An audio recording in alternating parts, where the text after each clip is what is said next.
Seperti diberitakan detik.com pada Januari lalu, Polda Jawa Barat berhasil mengungkap kasus penipuan haji furoda yang dilakukan oleh PT Al-Fatih Indonesia Travel. Kabarnya 45 jamaah ditipu dan beberapa yang sukses berangkat malah dideportasi oleh pemerintah Arab Saudi. Adapun yang kerap menjadi perhatian utama dalam ibadah haji tentu saja biayanya. Namun ada pula yang tak luput dari perhatian adalah keberangkatan yang memakan waktu sangat lama. Bagi segelintir orang yang memiliki tabungan berlimpah, mereka rela untuk mengeluarkan uang ratusan juta rupiah demi mengikuti program haji furoda.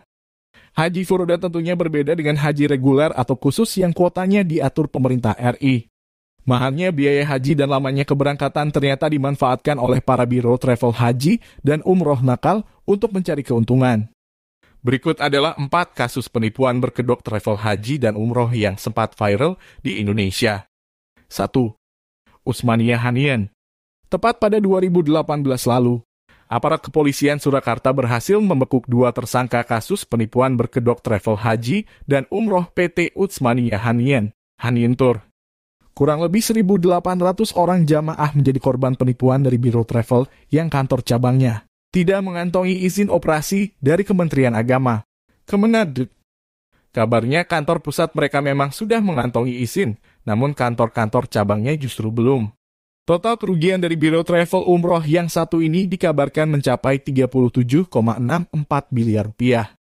Skema yang dilakukan oleh mereka adalah dengan mengumpulkan dana dari para jamaah baru untuk memberangkatkan jamaah lama.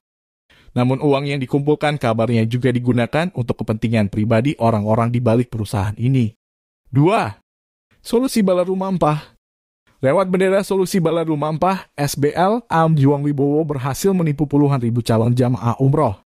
Di 2019 lalu, Aum dijatuhi vonis penjara 2 tahun dan PN Bandung menuntut pengembalian aset ke jamaah lewat Aum. Awalnya perusahaan travel dan umroh yang berbasis di Bandung ini mengklaim mampu memberangkatkan 6.000 jamaah dari berbagai wilayah di Indonesia. SBL sendiri sudah mengantongi izin dari Kemenag. Dan saat itu mereka menawarkan paket Haji Plus senilai 96 juta rupiah yang tentunya berada di bawah harga pasaran. Sementara itu untuk umroh, paket yang ditawarkan adalah sebesar 18 juta rupiah. Kabarnya, Aum sukses meraup 900 miliar rupiah dari para calon jamaah.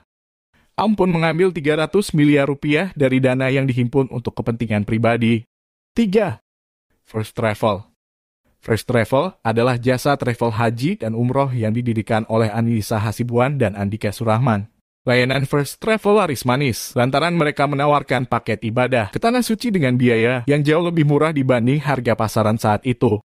Seperti diketahui pada 2017 lalu, perusahaan jasa travel tipu-tipu ini sempat menawarkan paket umroh senilai 14 juta rupiahan. Padahal saat itu paket umroh standar umumnya dibanderol di 20 juta rupiahan. Setelah diusut lebih lanjut, First Travel menggunakan skema Ponzi dalam bisnisnya. Para calon jamaah haji atau umroh akan berangkat jika ada pendaftar masuk yang menyetorkan dana. Dan akibatnya 63.000 jamaah gagal diberangkatkan. Kabarnya total kerugian korban dari kasus ini mencapai 1 triliun rupiah. Founder dari First Travel, Andika Surahman dijatuhi hukuman 20 tahun penjara sementara Anissa Hasibuan divonis 18 tahun penjara. Keduanya juga diminta membayar denda sebesar 10 miliar rupiah. 4. Abu Tours. Nama mantan pramusaji Pizza Hut Muhammad Hamzah Mamba mendadak viral usai perusahaan travel yang dimilikinya, PT Amanah Bersama Umat, Abu Tours, gagal memberangkatkan jamaah haji. Bukan cuma itu, dana yang disetorkan jamaah juga diputar kembali oleh Abu Tours dan tidak pernah dikembalikan ke tangan para jamaah. Sama seperti First Travel, Abu Tours juga menawarkan paket umroh yang harganya di bawah pasaran, yaitu 15 juta rupiah. Di tahun 2017, masalah bisnis Abu Tours sudah mulai tercium oleh para jamaah lantaran ada kurang lebih 86.000 jamaah yang gagal berangkat ke Makkah. Pemeriksaan pun dilakukan pada tahun 2018 oleh polisi terhadap petinggi-petinggi Abu Tours. Kementerian Agama, Kemenag, pun menemukan fakta bahwa dana yang tersisa di Abu Tours hanya berjumlah 2 miliar rupiah. Dan jumlah tersebut hanya cukup untuk membiayai 27 jamaah saja. Konon kabarnya total kerugian dari kasus tipu-tipu ini mencapai 1,2 triliun rupiah. Di 2019, Hamzah Mamba dituntut oleh jaksa dengan pasal penggelapan dan pencucian uang.